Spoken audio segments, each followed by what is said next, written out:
शमा जी, आप रहने वाले कहाँ के हैं? मैं रहने वाली लखनऊ की हूँ।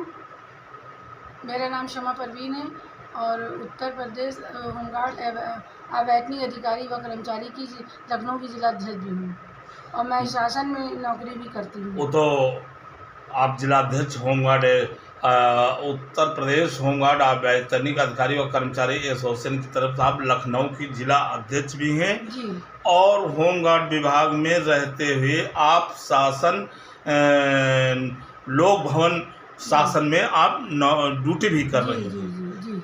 आपको अपने परिवार से क्या दिक्कतें हैं? मेरी माँ, मैं जन्म से ही अपने मैके में रह रही हूँ। मैं ससुराल कभी नहीं गई। मेरी माँ ने अपनी खुशी से हमें, मेरे भाई को, दोनों को बराबर से दिया है। तो भाई और भावत उस पुत्रियाँ ये चाहती हैं हमारा भी कब्ज़ा कर लें और हमारा जहाँ हम रहते हैं 24 तारीख की बात है। आपकी माँ जी। शुरू से जब आप जन्मजात से अपनी माँ के साथ आप रही हैं जी। और आप मियाँ बीवी दोनों लोग अपनी माँ की भरपूर तरीके से खिदमत की, उनकी सेवा भी की। जी। सेवा के दौरान उन्होंने खुश होकर आपको रजिस्टर्ड वसीयत कर दी। जी। हाँ, अब क्या तकलीफ है आपको? तकलीफ ये कि भाई और भावा जो उनकी पुत्रियाँ ये चाहती हैं कि हमसे किसी भी तरीके से प्रताड़ित करती, मानसिक, शारीरिक, हर तरीके से मुझे टॉर्चर किया जा रहा है।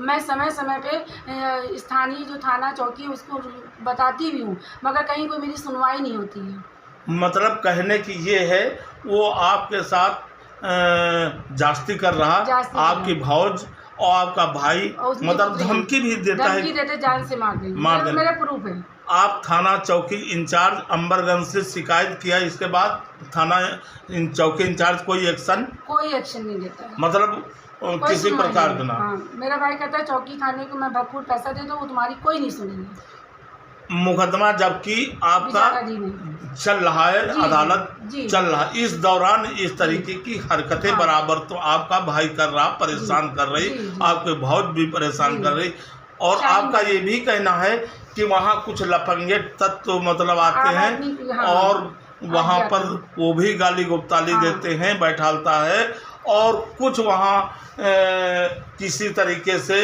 किसी दबाव में आके चौकी इंचार्ज अंबरगंज उनके खिलाफ कोई एक्शन नहीं करता। तो अब आगे आप क्या करना चाहते हैं? हम ये करना चाहते 24 तारीख को मैं ड्यूटी गई।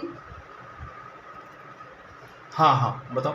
24 तारीख को मैं ड्यूटी गई लोक भवन। हाँ। मेरे हस्बैंड भी गए, निकल मिस्ट्री में हैं। तो मेरे भाई ने और भावत ने, पुत्री ने अकेला पाके मेरे मुख्य द्वार पे ताला लगा दिया और हमारे अंदर वाले कमरे से 12,000 रुपये और मेरी बेटी के जेवर निकाल दिए।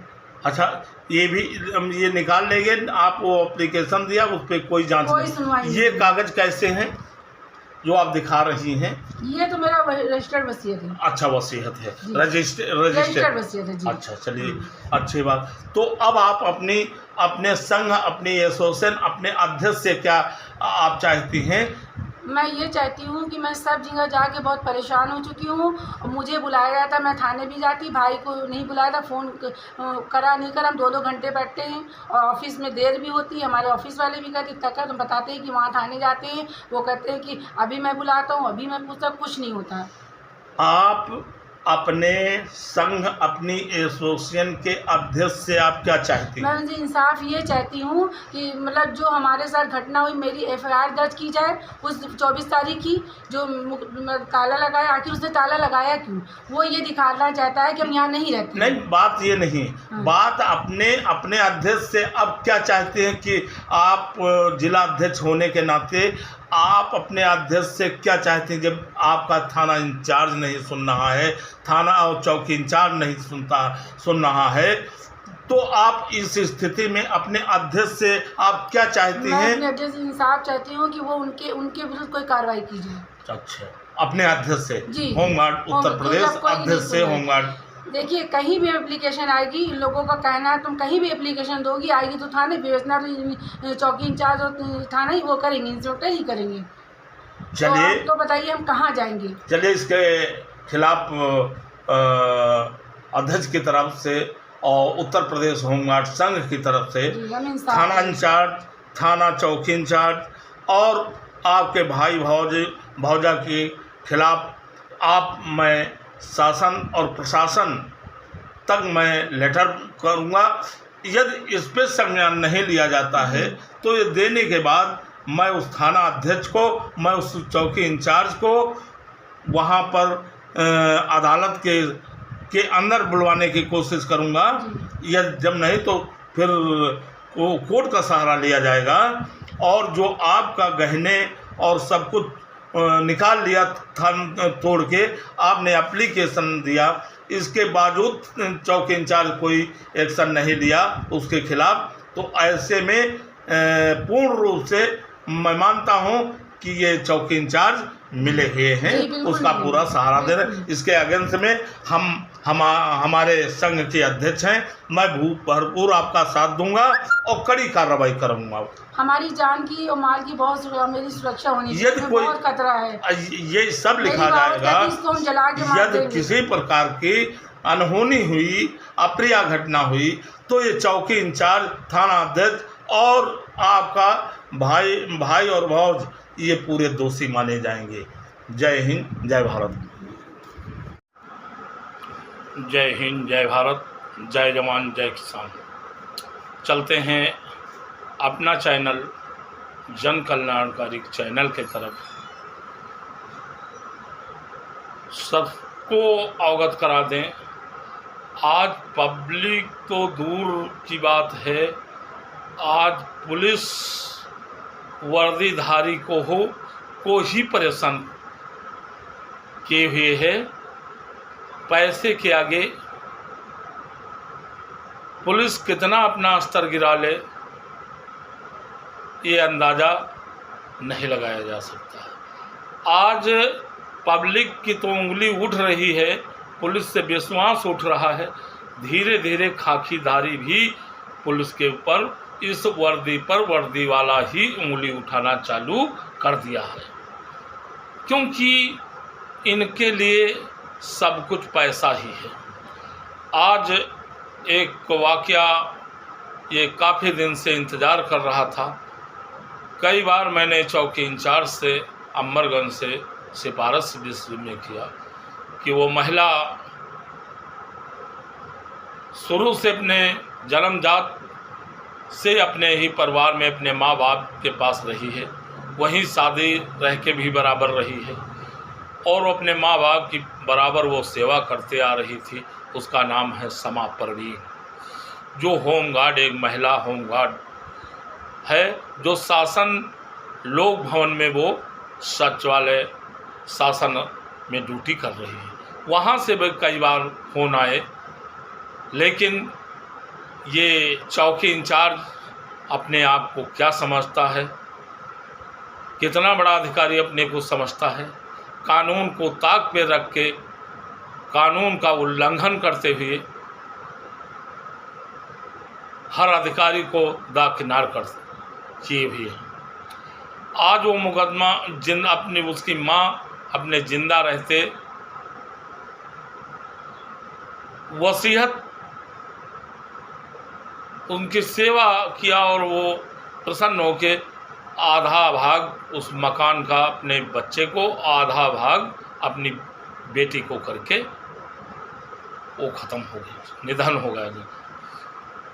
रजिस्टर्ड वसीयत है, जिसका उसका भाई और उसकी बहुत साजीदा ने काफ़ी परेशान कर दिया। उसका भाई और उसकी बहुत जो ड्यूटी चली जाती है तो उसका ताला तोड़ उसका बक्सों से और सामान, कपड़े लत्ते और गहना और पैसा कई बार निकाल लिया।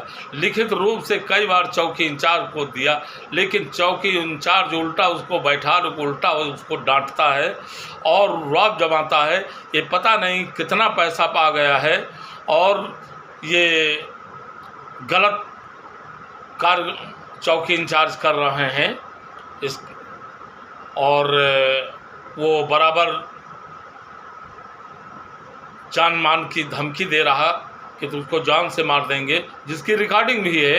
इसके बावजूद वो चौकी इंचार्ज किसी प्रकार का ध्यान नहीं दे रहा है। और जब मुकदमा अदालत चल रहा है तो इस दौरान जो जहां काबिज है वो रहे। जब मुकदमा डिसाइड होगा तो दोनों पक्षों को सर्वमान्य अदालत का जजमेंट मान्य होगा। जब तक शांति बनाए रखने के लिए दोनों पक्षों को चौकी इंचार्ज को सख्त आदेश करना चाहिए, और वो नौकरी करते हुए वो किसी प्रकार का झगड़ा और किसी प्रकार का झगड़ा नहीं लेना चाहती।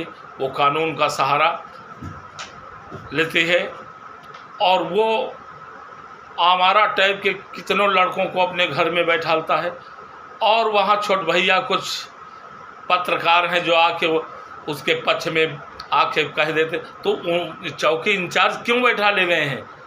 अच्छा भला देखना चाहिए कि जो पत्रकार छोटा एक आ जाए उसकी बात मान लें, झूठा मान लिया जाए। ये गलत है, और कई बार कहने के बावजूद इस पे किसी प्रकार का संज्ञान न लेना। दिन पर दिन उसके भाई का, उसके भाउज का बुलंद होते चले जा रहे हैं। उसके कोई अनहोनी अगर हो गई तो इसकी अगर किसी प्रकार की अप्रिय घटना घटित होती है तो समझ जिम्मेदारी चौकी इंचार्ज और उसका भाई भाउज परिवार होगा। और मैं अब इस पर कड़ी कार्रवाई करूंगा। अभी शासन प्रशासन को मैं लेटर लिखता हूं, चौकी इंचार्ज और उसके परिवार के भाई के लिए। जब तक मुकदमा चल रहा उस पर हस्तक्षेप, किसी प्रकार लड़ाई और झगड़ा कहीं पर तो आए दिन कुछ ना कुछ बवाल करता रहता है। कहीं लैट्रिन का ताला बंद कर देता है, कहीं कनेक्शन काट देता है, तो कहीं उसका कुंडी टूर उसकी चोरी कर लेता है। तो उस पर नहीं मानना, उसके खिलाफ मुकदमा करना चाहिए चौकी इंचार्ज को। क्यों नहीं किया अब तक? तो इस पर सख्त कदम प्रदेश अध्यक्ष की तरफ से प्रदेश कार्यकारिणी लेगी, और उसके साथ पूरा प्रदेश का कार्यकारिणी और प्रदेश के होमगार्ड जवान उसके साथ खड़े दिखाई देंगे। फिर तो अब कहने को सुनने के बावजूद जब एक वर्दीधारी के लिए नहीं, जबकि वो गलत नहीं है, कानून का उल्लंघन नहीं कर रही, कानून का उल्लंघन उनका भाई भाउज कर रहा है, उसके खिलाफ क्यों नहीं मुकदमा लिखा जा रहा, क्यों नहीं संज्ञान लिया जा रहा? मैं ये सवाल चौकी इंचार्ज महोदय जी से करता हूँ कि किसी प्रकार का ना संज्ञान लेना, उसके हौसले बुलंद हो रहे हैं, और कोई ना कोई दिन कोई बड़ी अप्रिय घटना होगी तो चौकी इंचार्ज जी बच नहीं पाओगे। अब मैं लेटर लिखने आप और उसके भाउज के खिलाफ लिखने जा रहा हूँ। शासन प्रशासन तैयार हो जाइए। अभी तक मैं नहीं चाहता था कि मैं एक वर्दीधारी को परेशान करूं, लेकिन आपसे सिफारिश करने के बाद आप किसी प्रकार का ध्यान नहीं दिए, इसका खामियाजा आपको भुगतना पड़ेगा, क्योंकि वो गलत नहीं है, वो गलत है बिल्कुल। वहाँ लोफर लोग आके बैठते हैं, उसको गाली गुप्ताली देते हैं, उसकी जवान बेटियों से छेड़खानी करते हैं। ये अच्छी बात है? ये बर्दाश्त के बाहर है। मैं कल इसका लेटर तैयार कराता हूँ। बहुत हो गया। आपके अंदर घमंड बैठा, मैं दरोगा हूँ, तो दरोगा हो तो क्या खुदा हो गए हो? कानून का उल्लंघन कराओगे?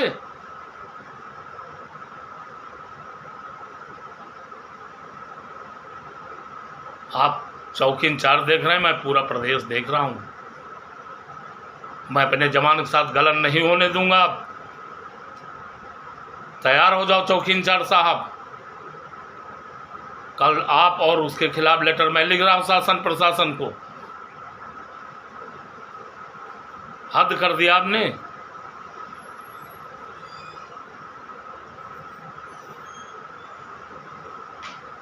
उसके पास सब कुछ है, सारे सबूत हैं, इसके बाद उसके साथ गलत हो रहा, वो जान से मार देने के लिए कह रहा।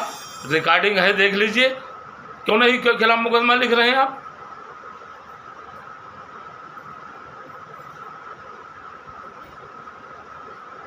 चलिए मैं देखता हूँ आगे। जय हिंद, जय भारत, जय जवान, जय किसान।